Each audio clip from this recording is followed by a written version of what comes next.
Welcome to an edition of the Sitdown with Magnolia Tribune.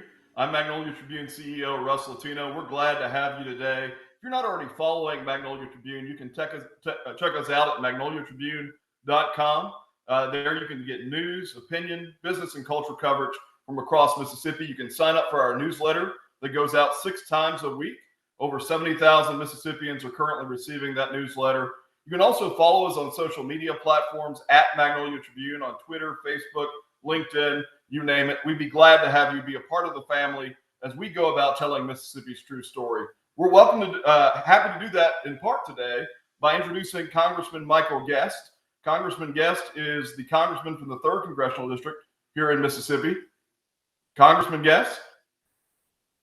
Russ, great talking to you today. I know you and I talked a little earlier about we're both excited that tomorrow we get to attend the inaugural events of Governor Reeves as he's sworn in to begin his second term. And we're excited about what's going to happen in the Mississippi legislation. But I know that you really want to address what we're going to be doing in Congress in the next weeks ahead. Yeah, no, I appreciate you joining us. I'm with you, though, on the inaugural. Those events are always great. You know, we talked about this before, but you come out of a rough election cycle. There's something unifying about kind of hitting that refresh button, everybody coming together and thinking about what could be as a state. I know you're about to head back to D.C. and start having similar conversations at that national level. You know, we just came out of New Year's, and obviously New Year's is a great time for reflection. When you think back on the last year in Congress, what are those things that you're proud of? What are the challenges that you've seen? And how are you guys working to overcome those things? Yeah, and I'll address specifically over the last year was what the Republicans were able to do in the House of Representatives. And the major legislation that we were able to pass in the House, that legislation is sitting on Chuck Schumer's desk in the United States Senate. But we were able to pass legislation, which I believe is substantial. And if it was to be passed into law, would help the American public as a whole. First, talking about H.R. 1, which was our major legislation to bring down energy prices. H.R. 1 dealt with regulatory reform, permitting reform, also dealt with the taxes and fees on some of our energy production components. And Heritage looked at that, and as Heritage scored that legislation, Heritage determined that if that legislation was ultimately passed into law, that the average American household would save over $800 a year on energy cost. We as America would produce an additional 2 million barrels of oil per day. That we would produce an additional 10 million cubic feet of natural gas a day. And that over a 10-year period, we would add over $330 billion to the United States Treasury. So very crucial legislation, a legislation that we campaigned on as Republicans. We fulfilled that campaign promise, but now we're waiting on the Senate to bring that forward. The other thing, H.R. 2, which was the Republican response to the border crisis. We have seen just a complete, utter, unmitigated disaster along our southwest border. Last month alone, over 300,000 illegal immigrants crossed the border. Year after year under President Biden, he keeps setting a record by the new number of immigrants coming across. If you look at our immigration courts now have a 3 million case backlog. That backlog increased over 1 million just like last year alone because of the surge of immigrants along the southwest border. So Republicans in May, we passed the most comprehensive immigration reform in decades. That bill has gone nowhere. That bill would end the catch and release program. It would reinstate the very successful Remain in Mexico policy put in place by President Trump. It would call for additional agents, additional technology to be able to screen individuals and vehicles coming across the border to stop the flow of fentanyl. It would require E-Verify to be implemented nationwide. And so Republicans understood that that was a problem. We passed the bill in May, but yet the Senate has sat on that, and we have seen that immigration crisis continue to grow worse month after month after month. We were able to pass the Parents' Bill of Rights. We were able to pass legislation that would protect women's sports. We were able to pass aid to Israel and offset that with cuts to the IRS. all of that major legislation that we were able to pass in the House has been sent to the Senate, and there has been no action. So I am proud of what we have done in the House, but I am very disappointed that Chuck Schumer has taken up none of that legislation and has instead allowed these problems to continue to fester. Well, let's talk about that a little bit, because you're talking about things obviously the House has passed, but that are not laws because the Senate hasn't acted on them. I think a lot of people, just average citizens, look at Congress and they think Congress is broken, right? They think that it shouldn't be this difficult to get common sense things done. Explain a little bit of the sort of razor thin margins that you guys are working with and some of the impediments that maybe people don't understand, why we're in such gridlock right now. Well, you're exactly right, and the razor thin margins really are a huge part of that. For people back home who are disappointed, maybe that Republicans have not accomplished enough. I have to remind them that Republicans control 1/2 of 1/3 of government. We control the House of Representatives. At the start of the year, we had a 5-seat majority. That 5-seat majority has now shrunk to a 3-seat majority. With that 3-seat majority, we have one member who will be resigning to take a university presidencyship later in January, and we know that Steve Scalise is going to be out for several weeks receiving cancer treatments. So our majority in the House actually sinks to a single seat. So we have 218 members who will physically be present in Congress to vote on legislation. If you look at the Senate, the Republicans do not control the Senate. Again, a razor-tight Senate where you have 51 Democrats, 49 Republicans, and we know that Joe Biden is our president at least through the remainder of 2024.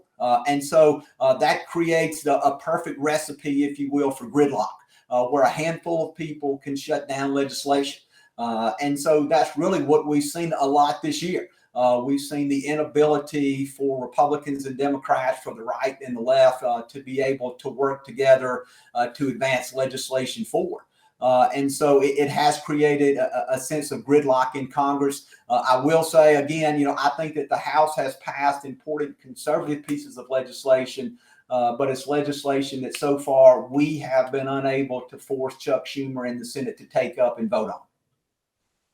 Part of that razor thin margin that you've got in the House yielded obviously some controversy around the speakership this past year. I mean, I'm not speaking out of school. Everybody watched that unfold in real time. Mike Johnson's in the position now. He's somebody that I think early on, nobody was mentioning his name as the potential speaker. Tell me a little bit about who Mike Johnson is as a man. Tell me a little bit about his leadership and what you're seeing in his speakership so far. One thing I'll say about Mike is Mike is a great man of faith. He's a man who, believes that God not only put him in this position, but put all of us in a position to lead in a time such as this. He actually stated that when he was sworn in as Speaker.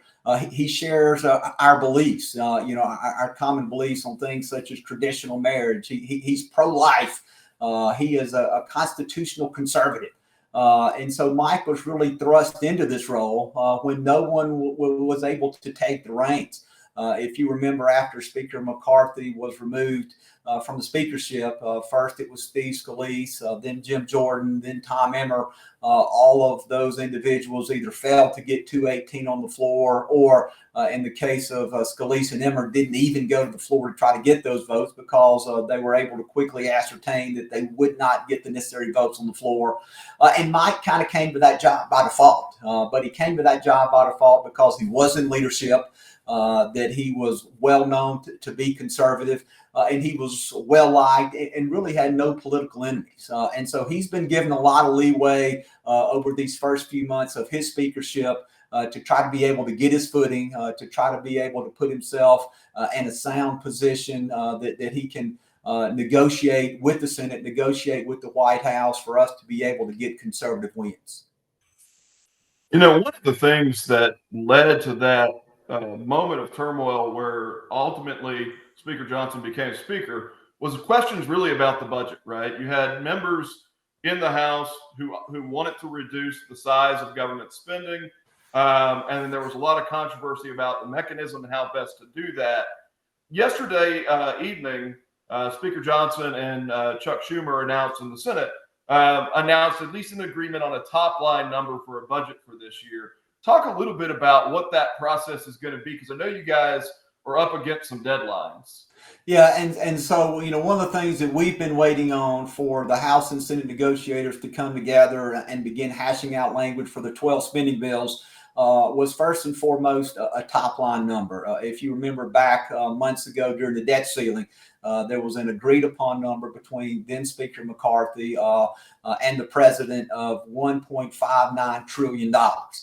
There was also apparently a side agreement in which it was made between the speaker and the president. There would be an additional $69 billion that could be counted in that total top line number. And there was some disagreement when Speaker Johnson came in that he was not part of any side agreement, that he was not going to honor those side agreements, and that he was going to stick with the top line, the lower top line figure of 1.59. We see now the reports have come out that the number is going to be closer to the number originally agreed to, which is $1.65 trillion. Of that $1.65 trillion, roughly $880 billion will be defense spending. $770 billion and some change will be non-discretionary spending. And so even though we've got a top line number, and that top line number also relates to spending on defense, we now have to take that $770 billion and it has to be divided out among the other 11 spending bills. And so we have to do that in very short order because a week from Friday, we have 4 of our spending bills which expire. Agriculture, transportation, housing and urban development, Milcon VA, and energy and water. All 4 of those bills expire a week from Friday. And so if we're going to prevent any sort of partial government shutdown, it is important that negotiators be able to very quickly get to the table, hash out these funding spending agreements so that those bills can come to the floor and be voted on, not just by the House, but also the House and Senate, and then be signed in law by the president. The other 8 spending bills, Russ, don't expire until February 2nd. So there is some additional time. You have an additional couple weeks to get those spending bills written, negotiated, and on the floor for votes. But it is imperative that we, as both House and Senate, work very quickly between now and next Friday to try to get those other spending bills to the floor. So, I think a lot of people look at what's going on with the national debt, right? It's passed $34 trillion recently, which is an incredible number. I mean, the number is getting so big that it almost doesn't mean anything, right? And they look at that and they hear about the budget negotiations and they hear about the gridlock and potential shutdown of the government and all of that. And I think they're wondering, when are we ever going to get that fiscal house in order? It's important from my mindset, though, when you think about what that number that you guys are negotiating, you have a single vote majority in the House of Representatives, right? So that if you lose 2 votes, you lose the vote on the budget, which means that Republicans, even though they've got a very slim majority in the House of Representatives, have almost no leverage to stop that top line spending number. Is that a fair synopsis of what's going on right now?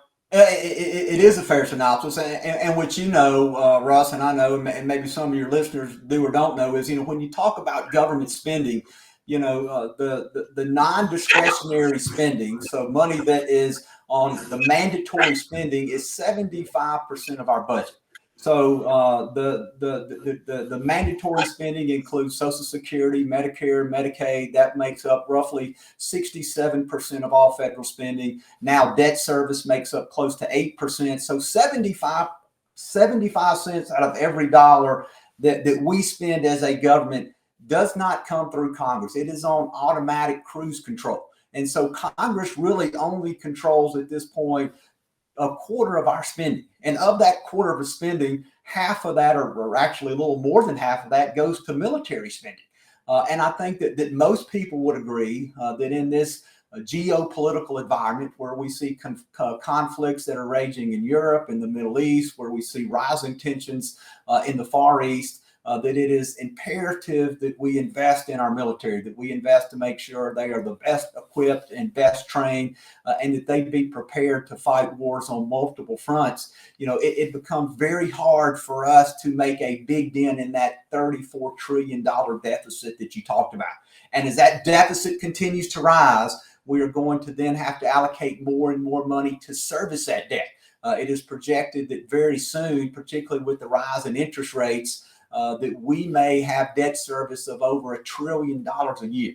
So that means in the near future, we may be paying $1 trillion a year just to service the debt for money that we've already spent. And I think that is something that we all would agree is unacceptable. And we must find a way to get our physical house in order, and we must tackle this problem, or we're going to soon be overwhelmed by the debt that we've accumulated, and it's going to be very difficult without really just draconian cuts for us to ever get our fiscal house back in order.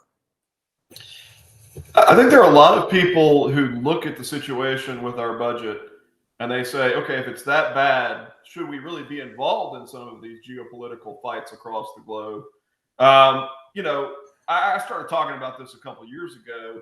If you look at sort of the axis of potential world disruption, it started with Russia and Ukraine. The next move or chip to fall was going to be Israel and Iran. And it really looks like in some ways Hamas is operating as a proxy for Iran. And then you've got this other situation brewing between Taiwan and China. Talk a little bit about why or if the United States government needs to be involved in those conflicts, and to what extent, in view of the fact that we're talking about the fact that we get this huge national debt.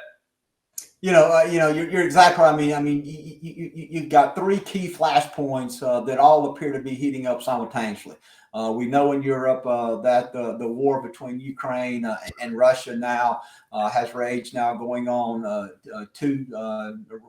roughly 2 years. We've seen that war appears to have reached a stalemate, neither side really being able to advance the other. The United States has been very generous in providing military equipment, economic aid to Ukraine. But we see that there has to be a limit to that we don't have limitless supplies of ammunition and weapons that we can continue to send. And so that's the discussion that's being held right now in the United States Senate.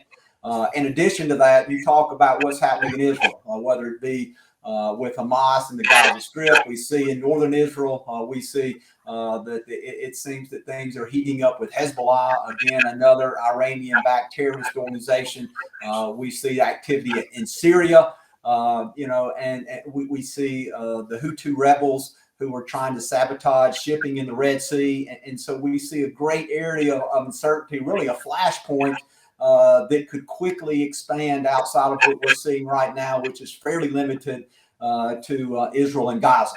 I believe it is imperative that we support Israel, that we stand with Israel during this conflict. They are really our key ally there in the Middle East, really the only real true democracy.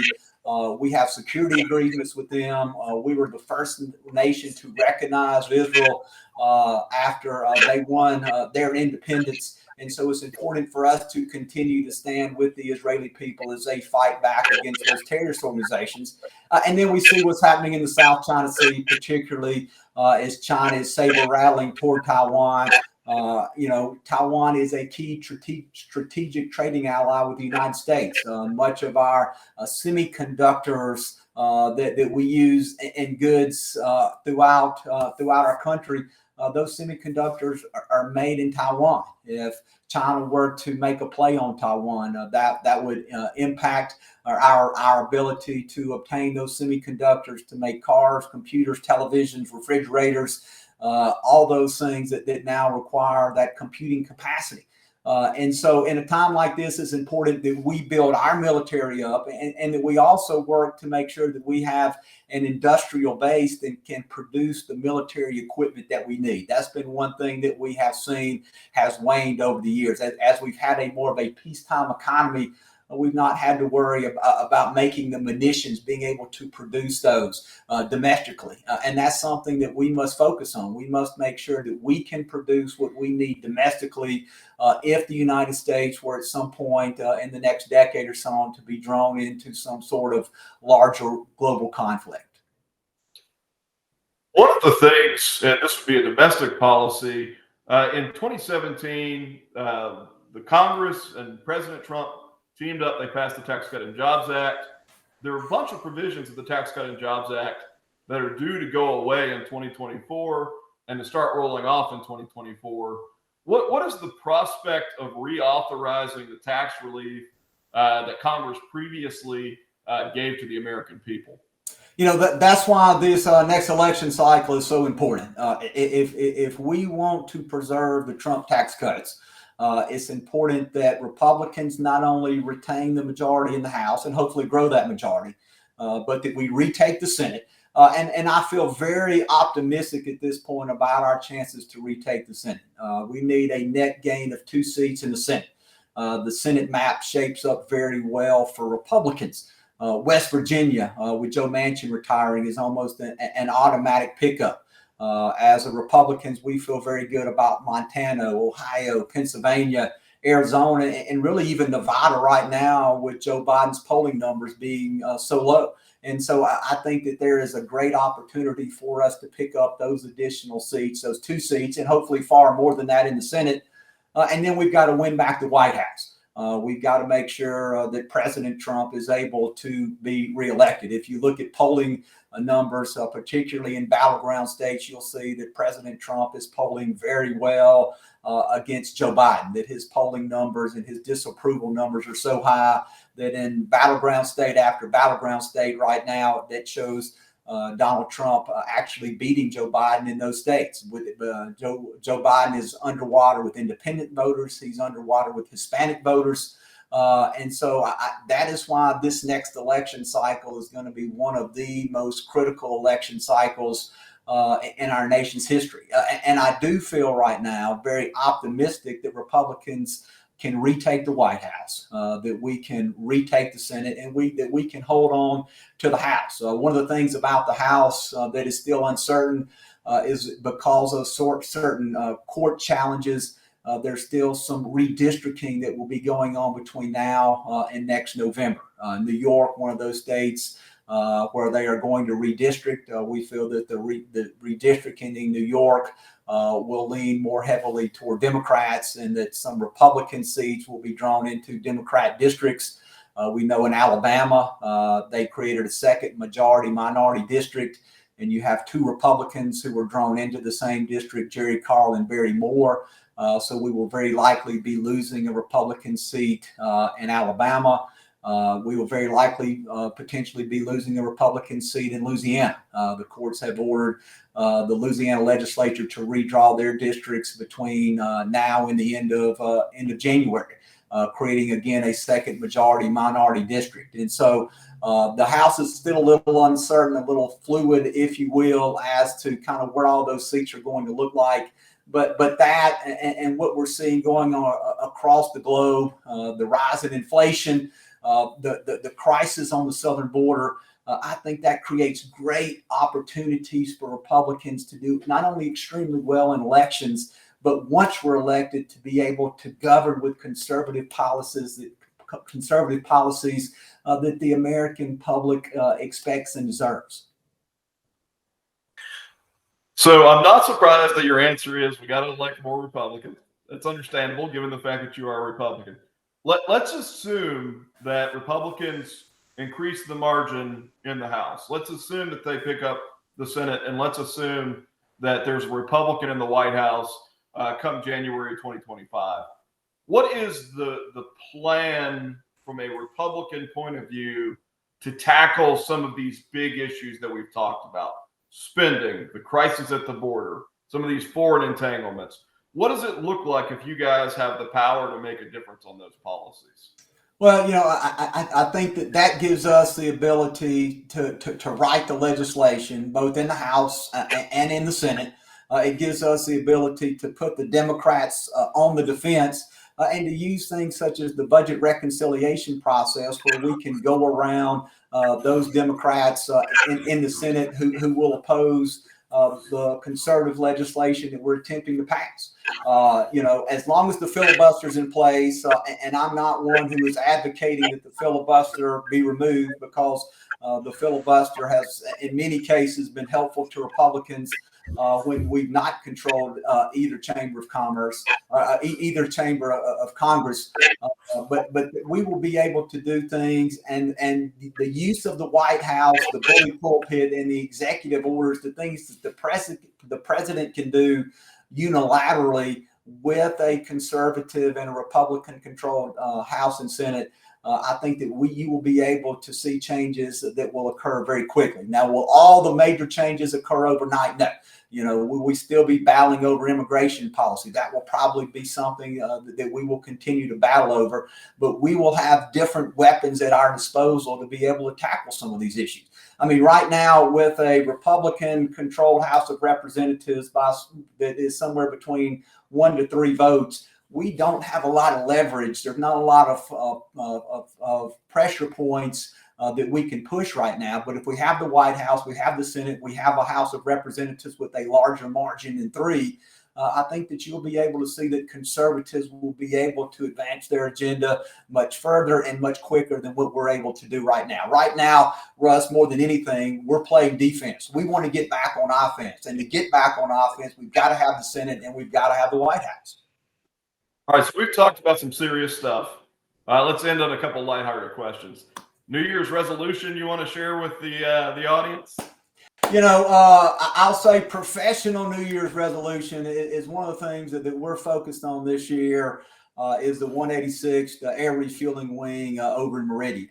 One of the top priorities, not only of me personally, but of the entire congressional delegation, is to position the 186 so that they will be in line to receive the next generation of tankers, the KC-46s. The air mission of the 146 of the 186, they are the air refueling wing. They fly an aging platform, the KC-135s. Those tankers were manufactured in the 50s and 60s. So that's Cold War era technology that they're still flying today. Now those planes have been refitted with new electronics, new engines, but they're still an aging platform. So one of my key priorities this new year, New Year's resolution, if you will, is that we being the federal delegation, the governor's office, the city of Meridian, Lauderdale County, that we position the 186 so that they are in line to receive that next generation of tanker platforms, the KC-46s.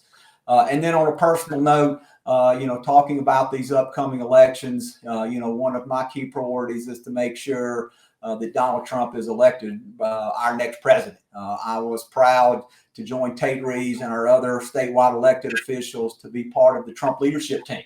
I believe that Donald Trump has a great opportunity to be only the second person in our history to return to the White House in 9 consecutive terms.